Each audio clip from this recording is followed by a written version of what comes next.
Bonjour mes amis, bonjour, bonjour, j'espère que vous allez bien. S'il vous plaît, avant de commencer cette vidéo ce matin, je voudrais vous inviter à vous abonner sur ma chaîne, à liker, à commenter et à partager. Souvent à la fin des vidéos, j'oublie toujours de le dire. Vous savez, au début, c'est pas toujours évident. Bon ben, on y arrivera. J'ai confiance en vous. Comment vous allez en ce temps de confinement? J'espère que ça va, que vous tenez le coup malgré les mauvaises nouvelles qui sillonnent, qui viennent de partout dans le monde. Et vous savez, dans toute situation dans la vie, il y a toujours des leçons qui se dégagent, quoi. Et comme le disait Gandhi, il a très bien dit, le grand maître Gandhi, la solitude est un catalyseur d'innovation. Et je crois, la solitude est un catalyseur d'innovation. Ma grand-mère me disait toujours, ne dors jamais jusqu'au matin sans te lever vers 5 heures du matin pour voir ton derrière. C'est comme ça qu'elle disait en patois simple.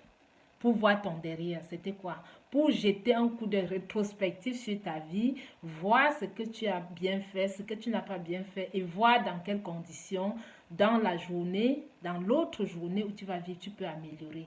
Comme pour dire quoi? Qu'est-ce qu'elle voulait dire? Que chaque journée est une journée de grâce, est une journée où on peut se donner les chances de s'améliorer, de se perfectionner, où on peut se donner les chances de se revoir, quoi. Mais cela n'est possible que si et seulement si on a pris un temps d'arrêt de regarder derrière.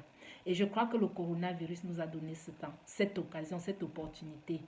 Dieu ou la nature nous a imposé ce moment de solitude pour que nous puissions regarder au fond de nous. Qui suis-je? Qui suis-je actuellement? Où vais-je? Ou qui est-ce que je voudrais être? Quelle est la direction que je voudrais prendre pour ma vie? Parce que vous le savez, mes amis, nous avons chacun de nous 30 000 matins à vivre sur cette terre. Oui, nous avons 30 000 matins. Qu'est-ce que tu as déjà fait? Des matins que tu as déjà eu à vivre? Qu'as-tu déjà accompli? Où te trouves-tu actuellement par rapport à ta vie? Quel est ton bilan? Donc, pendant que tu es là, calme dans ton coin, parce que d'une façon ou d'une autre, le monde, c'est le silence actuellement. Et c'est l'occasion plus que jamais de te poser cette question. Déjà, je vais faire un point essentiel. Je vais faire un feedback essentiel qui est l'école. Les gens se disent, j'ai fréquenté, tu n'as pas fréquenté. Et tu prends ces idées sur toi, tu n'arrives pas à lire, tu n'arrives pas à te former, tu n'arrives pas à faire quoi que ce soit parce que tu te dis, non, tu n'as pas de potentialité, tu ne vaux rien, tu n'as pas de valeur parce que tu n'as pas fréquenté. Non, aujourd'hui je te dis, l'école représente juste 20% de la vie et le reste c'est 80%. Les 80% c'est quoi? Tu peux commencer tout bas à lire le livre, même le livre des enfants. Tu peux te perfectionner, tu peux répéter, tu peux en répétant, en lisant, en étant curieux, la bonne curiosité, pas la curiosité inutile. Tu peux arriver à t'améliorer, c'est possible. Parce que dans ta tête, quel que soit l'âge, 5 milliards de neurones, notre cerveau produit chaque jour. 5 milliards de neurones. Donc, quel que soit l'objectif que tu te donnes, si tu es focus, c'est-à-dire si tu te regardes, si tu te concentres sur cet objectif, tu vas l'atteindre. Tu vas atteindre cet objectif.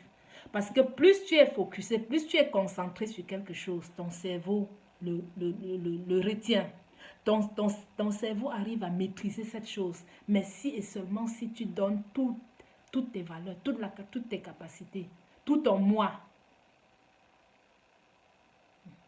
Autour de vous, il y a des gens qui, non, lire un livre pour eux, faire une formation pour eux, non, non, ça ne vaut pas la peine. On préfère vivre superficiellement. On préfère s'attacher à des choses qui n'ont pas de sens. Prenez ce temps pour vous détacher de Facebook, pour vous détacher de la télé, pour vous détacher de tout ce qui vous lie, de tout ce qui vous tient captif dans votre propre vie. Ce n'est pas la malchance, non. Parce que Dieu nous a créés égaux. Il nous a créés, il nous a donné tout ce qu'il faut pour que nous puissions réussir notre vie. C'est à nous maintenant de savoir mettre toutes ces choses en pratique pour pouvoir monter et pouvoir arracher notre part sur le gâteau de vie. Oui, parce qu'il nous a aimés avant le commencement du monde. Donc, si tu es ce que tu es aujourd'hui là, ce n'est pas...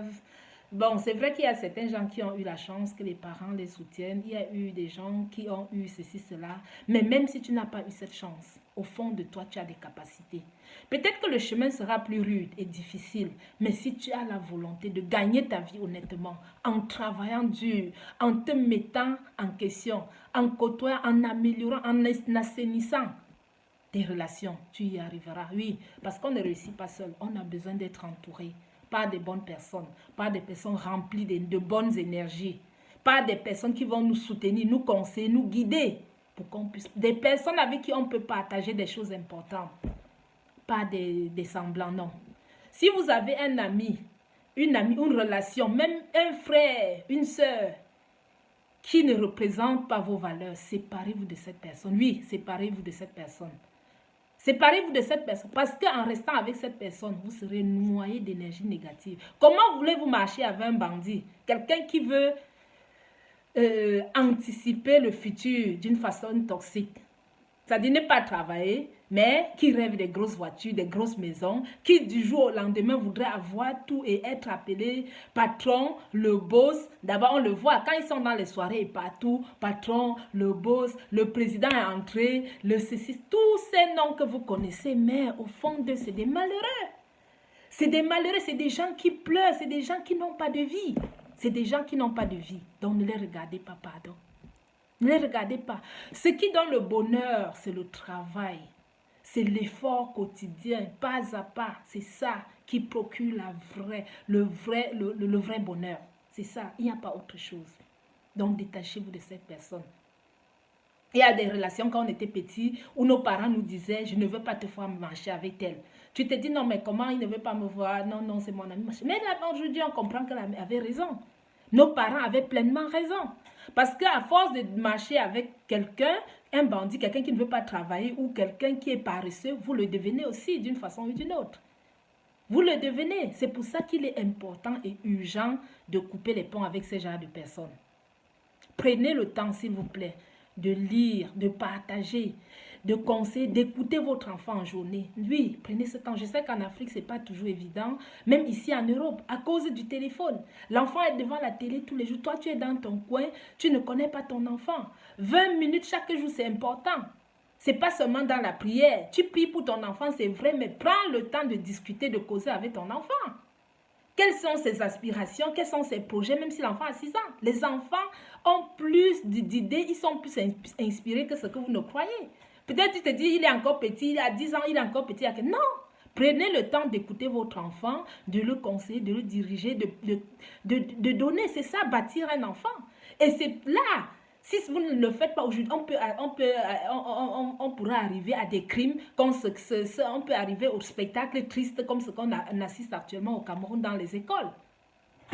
C'est parce qu'à la fin, c'est parce que à la base, à la famille, il y a eu quelque chose qui n'a pas tenu. Il y a eu l'échec au sein des familles et c'est ce que nous voulons éviter. Pardon, n'écoutez pas la télé. Écoutez peut-être une fois par jour, juste pour écouter les jours. Mais toutes ces mauvaises nouvelles, Facebook, Echo, qui viennent tous les jours de gauche à droite, non. Laissez ça tomber. Ne vous remplissez pas votre cerveau avec toutes ces choses. C'est trop d'énergie que nous dépensons pour rien. Nous sommes des leaders et Dieu nous a donné les potentialités pour être des leaders. Et ce leadership se bâtit en lisant. La formation aujourd'hui est devenue plus facile que jamais. Même si tu n'as pas d'argent, ça ne peut plus être la raison. Tu as Internet, tu vas sur Facebook tous les jours, mais prends le temps, au lieu d'aller sur Facebook, écouter des choses qui ne t'apportent rien dans ta vie. Lis un livre. Écoute l'histoire des gens qui ont réussi. Comment est-ce qu'ils ont fait? Sortis de rien, parce que la plupart d'eux, c'est des gens qui n'avaient pas d'aide, qui n'avaient rien, qui sont nés comme ça, abandonnés à eux-mêmes. Lisez leur biographie pour comprendre comment ils sont. C'est des énergies qui vous encouragent, qui vous sortent de votre captivité et vous montrent que c'est possible. C'est ce que moi j'ai fait et que je continue de faire, de rêver. Parce que rien n'arrive seul, oui, rien n'arrive seul dans la vie. C'est l'effort. C'est l'effort. C'est l'effort. Mes amis, s'il vous plaît, même si tu es à la maison, femme de femme, que tu ne travailles pas, ne reste pas comme ça. Le soir, prends le temps de t'organiser. Demain, je vais faire préparer telle chose, tu écris. Demain, je vais repasser, tu écris. Tu écris parce que oui, l'agenda est important. Tu ne peux pas improviser dans l'improvisation. Prends le temps à la veille d'écrire toute ta journée, de mettre sur papier ce que tu feras le lendemain. Ce n'est que par là que tu peux réussir à t'accomplir. Et là, tu décharges le cerveau du stress. Tu ne peux pas sauter de corps à l'âne tous les jours. Parce que même ayant écrit, il y aura des moments où nous serons obligés d'improviser.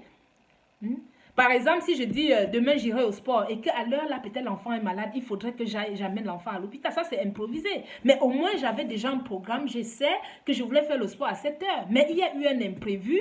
Donc, une vie improvisée donne les résultats improvisés et c'est l'échec.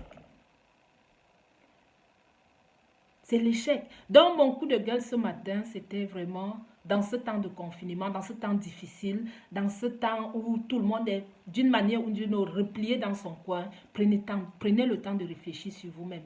Prenez le temps de remettre des bases, de changer beaucoup de choses qui n'ont pas marché et d'améliorer ce qui marche déjà, pour pouvoir mieux avancer et réussir votre vie et pouvoir donner l'énergie à vos enfants, à votre famille, à vos proches, à vos amis, à votre pays et au monde entier. Oui, parce que vous êtes unique et vous avez votre mission sur terre.